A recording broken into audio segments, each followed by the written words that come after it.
오늘은 사울의 등장과 하나님의 선택이라는 제목으로 하나님의 말씀을 나누겠습니다. 어떤 사람이 점점 시력이 악화되어 눈이 멀어가고 있었습니다. 그래서 그의 담당 의사가 그 사람에게 이 눈을 수술할 것을 권유를 했습니다. 수술은 성공적이어서 그의 시력은 정상적으로 돌아왔습니다. 그런데 수술하던 중에 그만 뇌신경을 다쳐서 그의 기억력에 이상이 생겼습니다. 눈은 잘 보이는데 기억력에 이상이 생긴 거예요. 그래서 뇌신경을 다시 살리기 위해 또다시 수술을 했습니다. 그런데 이번에는 기억력은 되살렸는데 또다시 시력이 나빠지고 말았습니다. 시력과 기억력 둘 다 살릴 수 없다고 판단한 의사는 이 환자에게 이런 질문을 합니다. 어느 것을 택하겠습니까? 시력을 택하겠습니까? 아니면 기억력을 택하시겠습니까? 한참을 생각한 이 환자는 이렇게 대답을 했습니다. 시력을 찾겠습니다. 왜냐하면 지나간 일을 기억하는 것보다는 앞으로 될 일을 눈으로 보는 것이 훨씬 낫겠지요. 저는요, 참 이 환자가 참으로 이 현명한 선택을 했다는 생각이 들었어요. 괜히 지나간 일을 다 기억하는 것보다는 앞으로 될 일을 눈으로 보는 게 훨씬 낫다는 생각에 저도 동의했습니다. 여러분, 우리가 인생을 사는 동안에도 무수히 많은 갈림길에서 선택을 잘하면 좋은 결과가 있지만 잘못 선택하면 불행한 결과가 오게 되는 거예요. 사람들은 누구나 선택의 문제에 부딪히게 되어 있습니다. 가정주부는 음식을 만들 때마다 재료를 선택합니다. 공부하는 학생은 자신들에게 맞는 참고 서적을 선택을 해요. 물건을 사는 사람은 어떤 물건을 얼마에 살지 선택합니다. 인생에 있어서 가장 중요하고도 심각한 문제들에 직면하게 되었을 때 선택을 잘하고 못하느냐에 따라서 그 결과는 큰 차이가 나게 되는 것입니다. 오늘 본문에도 보시면 하나님이 이스라엘의 왕으로 선택한 사람에 대한 이야기가 나와요. 그 사람 이름이 우리가 잘 아는 사울입니다.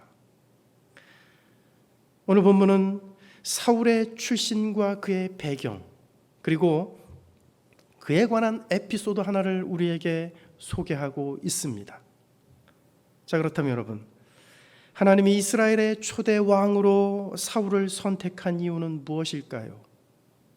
그에 관한 에피소드를 통해서 오늘 사는 우리에게 주시는 영적인 교훈은 무엇이겠습니까? 첫째는 하나님은 가장 작은 베냐민 지파 출신의 사울을 선택했다는 거예요. 이스라엘의 12지파가 있는데 그 12지파 중에 가장 미약하고 작은 베냐민 지파 출신의 사람 사울을 왕으로 택했다는 것입니다. 여러분 1절을 한번 보세요. 베냐민 지파에 기스라 이름하는 유력한 사람이 있으니 그는 아비엘의 아들이요 스롤의 손자요 베고라의 증손이요 아비야의 현손이며 베냐민 사람이더라. 이스라엘의 초대 왕으로 선택받은 사울은 베냐민 지파 출신이었습니다. 베냐민 지파는 이스라엘의 12지파 중 가장 작은 지파예요. 가장 작은 지파라는 얘기는 가장 힘이 없는 지파라는 얘기입니다. 하나님이 가장 작은 베냐민 지파 출신의 사울을 왕으로 선택한 데에는 여러분 이유가 있었습니다. 사사기 19장에 보면 베냐민 지파에 속한 기브아의 불량배들이 레위인의 첩을 윤간하는 사건이 나와요. 그 여인은 밤새도록 능욕을 당하고 새벽녘에 남편이 머문 집 문 앞에서 죽은 채로 발견됩니다. 엄청난 비극과 슬픔을 당한 그 레위인은 억울하고 원통한 이 일을 호소하기 위해 그 여인의 시체를 12토막을 내서 이스라엘의 각 지파로 토막난 시체를 다 보내요. 토막난 시체를 받은 이스라엘의 11지파가 그 토막난 시체를 받아보고는 경노해서 베냐민 지파를 공격하는 큰 내전이 일어나게 됩니다. 그것 때문에 11지파가 한 지파, 가장 작은 지파였던 베냐민 지파를 공격을 해요. 이것 때문에 베냐민 지파 백성들 2만 5천 명이 죽고 겨우 600명밖에 남지 않습니다. 베냐민 지파는 이 사건 때문에 겨우 멸절될 위기에 처하게 됩니다. 이렇게 이스라엘의 한 지파가 완전히 사라질 위기에 처하자 11지파가 그제서야 한 지파가 하나님이 세우신 한 지파가 어그러지는 것을 볼 수 없다며 베냐민 지파를 회복시키기 위해서 길랄 야베스 여자들 400명을 탈취해 오고 실로에서 여호와의 명절에 춤추러 나온 여자들 200명을 훔쳐오는 편법을 써서 베냐민 지파가 겨우 대를 이어가도록 했습니다. 이 여자들을 훔쳐다 줬단 말이에요. 그런 일들 때문에, 그런 일련의 사건들 때문에 베냐민 지파는 그 규모가 굉장히 작습니다. 원래부터 가장 작은 지파였는데 이 사건 때문에 베냐민 지파는 상당히 축소되고 작아요. 자, 그런데 여러분, 왕으로 뽑힌 사울이 이렇게 규모가 작은 베냐민 지파 출신이라는 겁니다. 그렇다면 여러분, 하나님은 왜 이렇게 작은 지파에서 왕을 선택하셨을까요? 에브라임 지파같이 규모가 큰 지파에서 왕을 찾는다면 훨씬 더 탁월한 인물이 나올 수도 있었을 거예요. 그렇죠? 여러분, 큰 지파에서 왕을, 그 사람을 뽑는다면 작은 지파보다는 큰 지파에서 그래도 인물이 좀 쓸만한 인물이 나올 거 아닙니까? 에브라임 지파같이 규모가 큰 지파에서 왕을 찾았다면 그래도 사울보다는 훨씬 더 탁월한 그런 인물이 나올 수도 있었을 겁니다. 그런데 여러분, 하나님은 왜 가장 작은 베냐민 지파에서 왕을 선택하셨을까요? 어떤 신학자는 그 이유를 이렇게 말을 해요. 이스라엘 12지파 간의 힘의 균형을 유지하기 위해서다 그래요. 이스라엘 12지파 간의 힘의 균형을 유지하기 위해서 하나님이 가장 작은 지파에서 왕을 선택했다고 말합니다.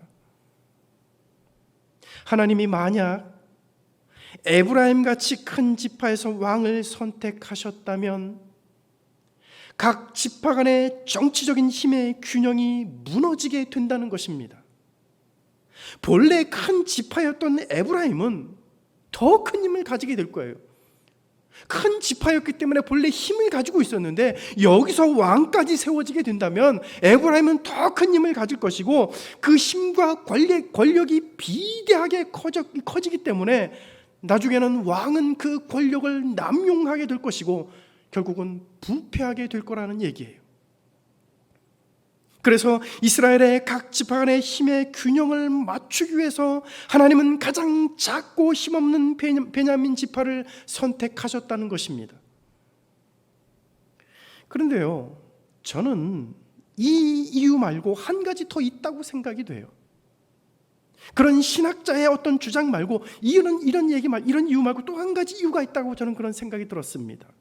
여러분, 고린도전서 1장 26절부터 29절에 보면 우리가 잘 아는 말씀이 나와요. 거기 이런 말씀이 나옵니다. 들어보세요. 형제들아, 너희를 부르심을 보라. 육체를 따라 지혜로운 자가 많지 아니하며 능한 자가 많지 아니하며 문벌 좋은 자가 많지 아니하도다.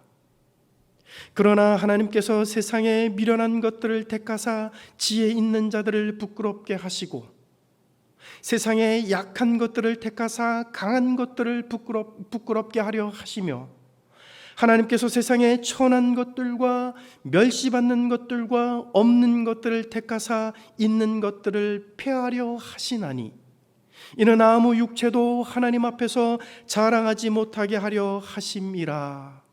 아멘. 여러분, 하나님이 어떤 사람을 부르신다고 말합니까?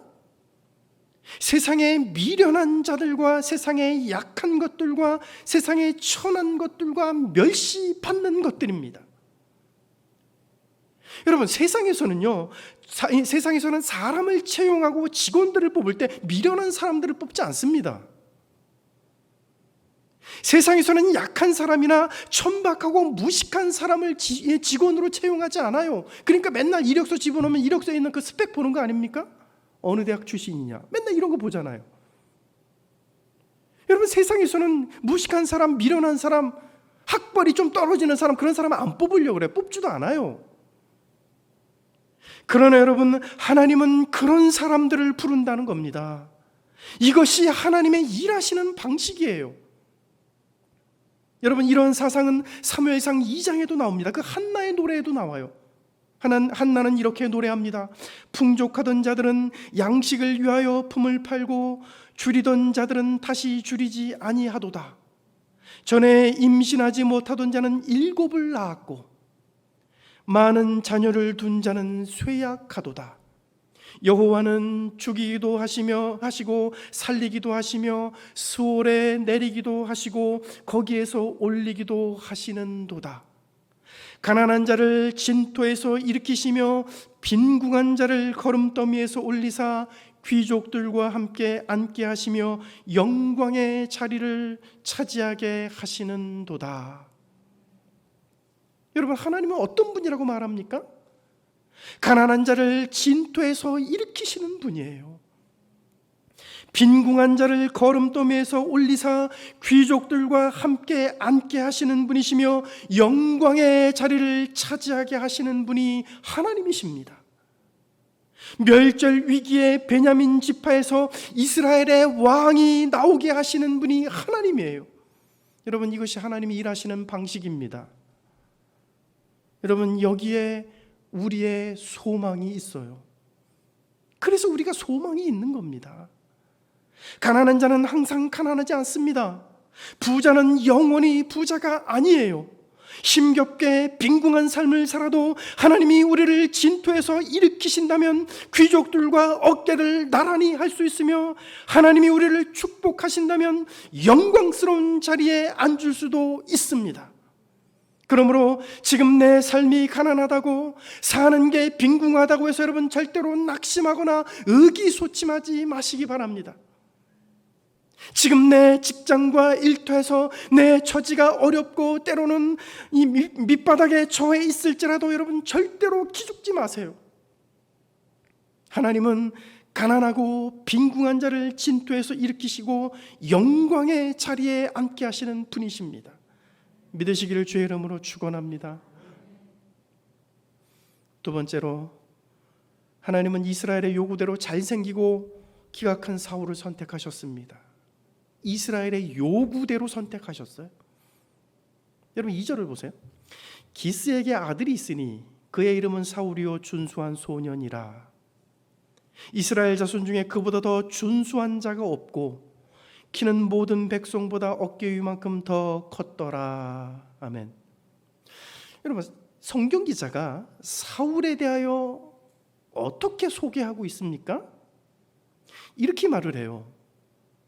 이스라엘 자손 중에 그보다 더 준수한 자가 없고 키는 모든 백성보다 어깨 위만큼 더 큰 사람이라고 소개하고 있습니다. 여러분, 이 준수하다는 말이 쉽게 얘기하면 잘생겼다는 얘기예요. 예? 사울이 정말 외모가 빼어나게 잘생겼다는 얘기입니다. 이렇게 사울은 매우 잘생긴 외모와 신체적인 우월함을 가진 사람이었습니다. 키도 굉장히 컸어요. 게다가 1절에 보면 그의 아버지 기스를 뭐라 그러냐면 그의 아버지 기스는 유력한 사람이라고 소개하고 있습니다. 사울의 아버지 기스는 유력한 사람이에요. 이 유력하다라는 말이 무슨 얘기냐면 영어 성경마다 번역이 조금씩 틀린데 어떤 이 NLT 영어 성경에는 부자이며 영향력이 있는 사람, 그의 아버지는 부자이며 영향력이 있는 사람, NIV 성경에서는 그의 아버지는 사회적인 지위와 평판이 있는 사람, 이렇게 번역을 했어요. 그러니까 여러분, 이 사울의 아버지 기스에 대한 말들을 종합해 보면 그의 아버지는 부유하고 영향력 있는 사람이었으며 주변 사람들에게 그리고 그가 속한 공동체에서 사회적인 지위와 평판이 좋은 사람이라고 말할 수 있습니다. 사울은 바로 그런 아버지의 아들이었던 것입니다. 사울은 이렇게 유력한 아버지, 부유하고 사회적인 지위와 영향력이 있는 아버지를 둔 소위 말해서 금수저 출신이었습니다.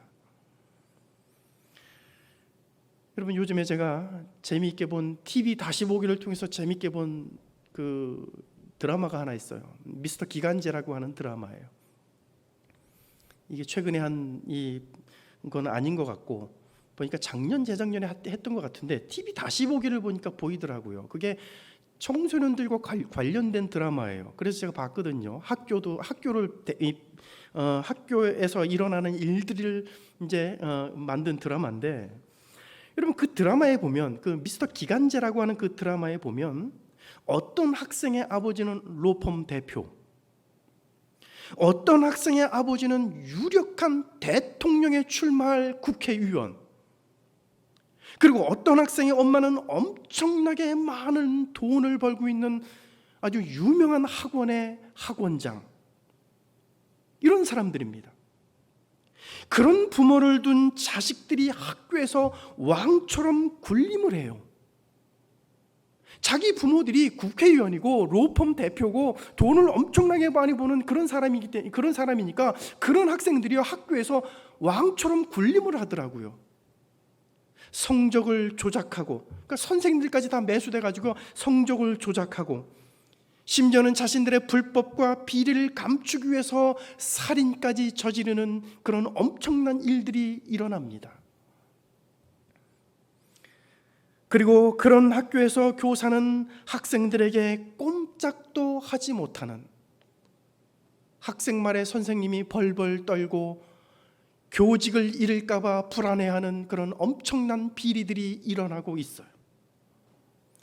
여러분, 이것이 부유한 부모, 사회적인 힘과 영향력을 가진 부모를 둔 자식들의 모습 중에 일부라는 겁니다. 모든 자식들이 다 그러지는 않죠. 그 중에 일부가 그렇다는 거예요. 오늘 성경에 보면 사울이 아버지 빽을 믿고 그런 망나니 짓을 했다라는 말은 없지만 막강한 부모 빽을 둔 금수저인 것은 틀림없는 사실입니다. 게다가 그의 외모는 이스라엘 중 으뜸가는 외모와 신체적인 조건을 가지고 있습니다. 오늘날로 말하면 최고의 스펙을 가진 사람이 바로 사울이에요. 여러분, 지금까지 사울을 소개하고 있는 표현들을 여러분 유의해서 보시기 바랍니다. 아버지가 부자이고 힘과 권력을 가졌습니다. 사회적인 영향력이 있습니다. 사울 본인은 이스라엘에서 가장 잘생겼고 키가 다른 사람들보다 어깨 위만큼 큰 사람입니다. 여러분, 이것이 이스라엘의 왕이 될 사울에 대한 소개입니다. 그런데 여러분, 사울에 대한 소개를 보면서 어딘가 이상하다라는 생각이 여러분 들지 않습니까? 우리가 이 사무엘상을 볼 때마다, 우리가 성경을 볼 때마다, 아니 우리가 이 사울이 이스라엘의 왕으로 뽑히고 소개되는 이 과정을 읽을 때마다 여러분 이상하다라는 생각을 단 한 번도 한 적이 없습니까? 이스라엘의 왕이 될 사람을 소개하면서 그의 믿음과 신앙과 하나님에 대한 사랑과 영성에 관한 얘기는 하나도 없어요. 그냥 오늘날 대기업 사원 뽑는 듯한 그런 느낌이 들고, 심지어는 아르바이트 알바생 뽑는 듯한 그런 느낌이 들 때도 있습니다. 그렇지 않습니까, 여러분? 아버지가 고검 검사장 출신이니까 유명 회사 합격, 아버지가 국회의원 유력한 정치력을 가진 유력한 국회의원이니까 시험도 안 보고 공기업에 합격. 아버지가 부자이고 사회적인 영향력이 있으니까 이스라엘의 왕으로 선택. 여러분 비슷하지 않아요? 그렇다면 여러분 왜 이런 사람을 뽑았을까요? 왜 겉으로 화려하게 보여지는 사람, 힘 있는 사람, 있어 보이는 사람을 뽑은 것일까요, 여러분? 그것은요, 이스라엘 백성들이 원했기 때문이에요. 이스라엘 백성들이 원한 거예요. 여러분 기억하십니까? 우리도 모든 나라와 같은 왕을 달라고 요구한 이스라엘 백성들의 요구를 여러분 기억하세요? 우리도 다른 나라들처럼 그런 왕들을 달라 그랬단 말이에요. 이스라엘 백성들이 요구한 왕은요, 열국의 왕들과 같은 왕이에요. 믿음과 신앙 그리고 영성이 뛰어난 왕이 아니라 하나님 없는 세상 나라들과 같은 왕을 요구했습니다. 그들의 눈에 보기에 힘이 있어 보이고 그들의 눈에 보이기에 키가 커서 전쟁터에 나가면 힘 좀 있어 보이는 적들이 두려워할 그런 왕을 원했던 거예요. 만약 이스라엘의 왕을 세우면서 집안이 별 볼 일도 없고 인물도 없고 키도 작은 사람을 믿음 하나 보고 뽑았다면 이스라엘 백성들이 여러분 가만히 받아들였겠습니까? 키가 작은 사람이 어떻게 왕이 되겠냐? 전쟁터에 나가면 적군이 키가 작은 왕을 무서워하겠냐? 그러면서 반대하지 않았을까요? 또 외모가 아름답지 못하고 못생긴 사람을 능력만 보고 뽑았다면 저렇게 생긴 사람을 누가 따르겠냐며 반대했을 수도 있을 거예요. 그래서 하나님은 이스라엘 백성들이 요구하는 그들의 기준을 따라 사울을 뽑은 거예요. 분명 하나님은 사울이 훗날 왕의 도를 버리고 불순종의 길을 걷다가 하나님께 버림받게 될 것을 하나님은 아셨을 겁니다. 그런데도 하나님이 사울을 왕으로 세우신 이유가 있습니다. 그것은 사울이 왕으로서 무너지고 실패할 때 인간의 눈과 인간의 기준을 따라 뽑은 이스라엘 백성들의 잘못을 깨우치기 위해 허용하셨던 것입니다.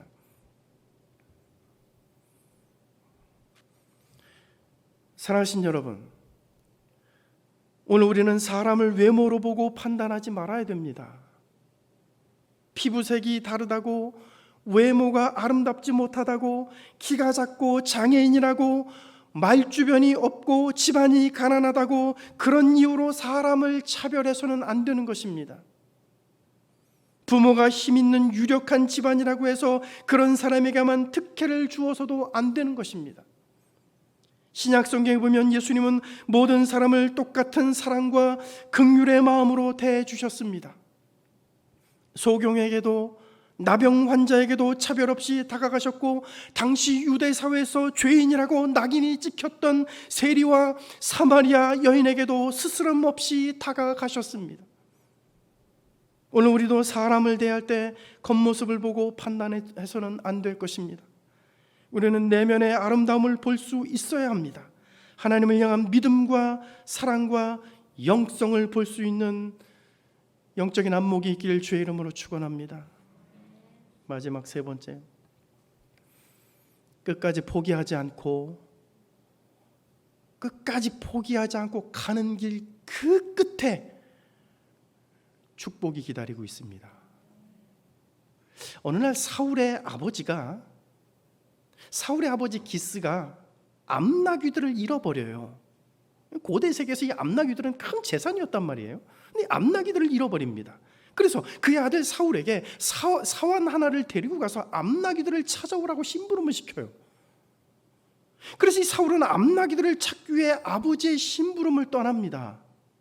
그런데 이놈의 이 네 발 달린 이 짐승이 나귀들이 어디로 갔는지 그걸 어떻게 압니까? 무작정 찾아 나설 수밖에 없었어요. 여러분 4절을 보세요. 이렇게 말을 합니다. 그가 에브라임 산지와 살리사 땅으로 두루 다녀 보았으나 찾지 못하고, 사알림 땅으로 두루 다녀 보았으나 그곳에도 없었고, 베냐민 사람의 땅으로 두루 다녀 보았으나 찾지 못하니라. 사울은 암나귀들을 찾기 위해서 에브라임 산지와 살리사 땅 그리고 살림 땅과 베냐민 사람의 땅까지 두루두루 이 암나귀들을 찾기 위해 두루두루 다녔단 말이에요. 암나귀 몇 마리를 찾기 위해 얼마나 많은 거리를 헤매고 다녔을까요, 여러분? 이걸 어느 신학자가 찾았어요. 예? 지도를 가지고 있잖아요. 고대 세계의 지도를 가지고 이 사울이 암나귀를 찾기 위해서 다녔던 이 땅을 지도로 해갖고 계산을 딱 해보니까 어느 신학자가 한 40km 정도 된다고 그걸 발견해냈습니다. 사울이 암나귀를 찾기 위해서 헤매고 다닌 그 거리를 계산해보니까 약 40km 정도 된다 그래요. 근데 여러분, 사람이 쉬지 않고 앞만 보고 쭉 걷기만 해도 40km라는 거리는요, 금방 갈 수 있는 거리가 아니에요. 예? 앞만 보고 쭉 걷기만 해도 여러분 40km라는 거리는요, 하루에는 못 걸어요. 택도 없습니다, 여러분. 이틀 3일은 아마 앞만 보고 이틀 3일은 걸어가야 될 겁니다, 여러분. 그런데 나귀를 찾느라 여러분 사방을 두리번거렸을 것이고, 사람들에게 만나는 사람들에게 이 길을 물었을 것이고, 암나귀 못 봤냐고 물어봤을 것이고, 바위를 뒤지고 숲을 뒤지고, 그리고 이 마을마다 여러분 다니면서 그 혹시 마을에 우리 나귀가 어떤 마을에 한번 들어가지 않았을까 마을도 찾았을 것이고, 엄청나게 여러분 많이 뒤져가면서 여러분 그 나귀를 찾으면서 갔을 거예요. 그 40km의 거리를. 그러면 여러분 얼마나 오래 걸렸을까요? 예? 얼마나 오래 걸렸을까요? 제가요 군대에 있을 때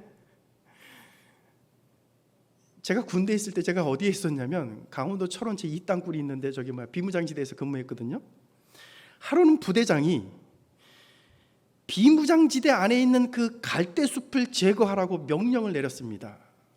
갈대숲, 비무장지대 이 갈대들이 그냥 한 2m씩 자라나요. 그러니까 그거를 하루는 이제 제거하라고 명령을 내렸어요. 왜냐하면 갈대가 크게 자라나면 북한군이 움직이는 동향이 안 보여요. 갈대가 다 가려가지고, 네? 여기서 딱 그 CCTV 같은 거 있잖아요. 뭐 적외선 카메라 이런 걸로 딱 해가지고 비무장지대를 전부 다 확인을 하는데, 이게 갈대가 한 2m씩 올라오면은요, 이것 때문에 안 보입니다. 예?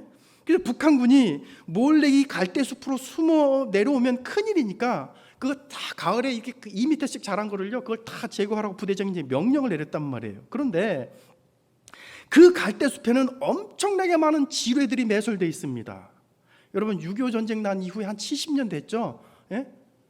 지금은 더 하겠지만 제가 군대에 있을 때도 여러분 이렇게 그 비무장지대에 있는 그런 데를 이렇게 다니다 보면 6.25 때 매설된 그 지뢰들이 50년, 60년의 세월이 지나니까 다 이 비바람에 바깥으로 드러나고 지나가다 보면 다 보여요.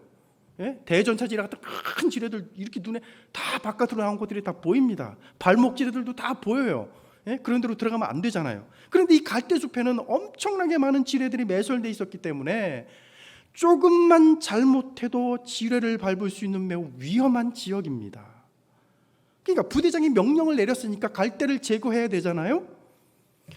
갈대를 제거를 해야 되는데 지뢰를 밟을까 봐 무서우니까 지뢰 탐지기 가지고 일일이 확인해가면서 갈대를 조금씩 베가는 거예요. 그런데 그렇게 가지고 지뢰 탐지기 가지고 확인해가면서 이 갈대들을 베가는데요, 일주일 동안 하루 종일 하면서 일주일 동안 했는데 10m도 못 나갔어요. 10m. 예? 세상에 여러분, 이 10m는요 군인들한테 난 몇 개 주고 빨리 저거 걷어라 그러면 1시간이면 끝날 그 정도밖에 안 되는 겁니다. 그런데 이거를요 일주일이 걸렸는데도요 10m밖에 못했어요. 예? 만약 지뢰가 없으면 그냥 금방 끝낼 수 있는 일입니다. 근데 그것 때문에 여러분 이거 일주일을 했는데도 그게 끝나지 않았단 말이에요. 그러니 여러분 40km에 달하는 거리를 숲과 바위를 뒤져가면서 사람들한테 물어가면서 나귀들을 여러분 찾는다고 생각해 보세요. 40km라는 그 거리는요 절대로 여러분 하루 이틀 만에 주파할 수 있는 거리가 아닙니다. 하루에 5km씩 갔다고 쳐도 8일이 걸렸을 거예요. 하루에 아주 그냥 진짜 부지런히 움직여서 10km를 갔다 그래도 적어도 4일은 걸렸을 겁니다. 그런데 그렇게 힘들게 애쓰며 암나귀들을 찾아다녔는데 여러분 결과가 어떻게 됐습니까? 찾았습니까? 못 찾았습니까? 못 찾았어요. 4절에 보면 이렇게 말합니다. 여러분 4절을 보세요.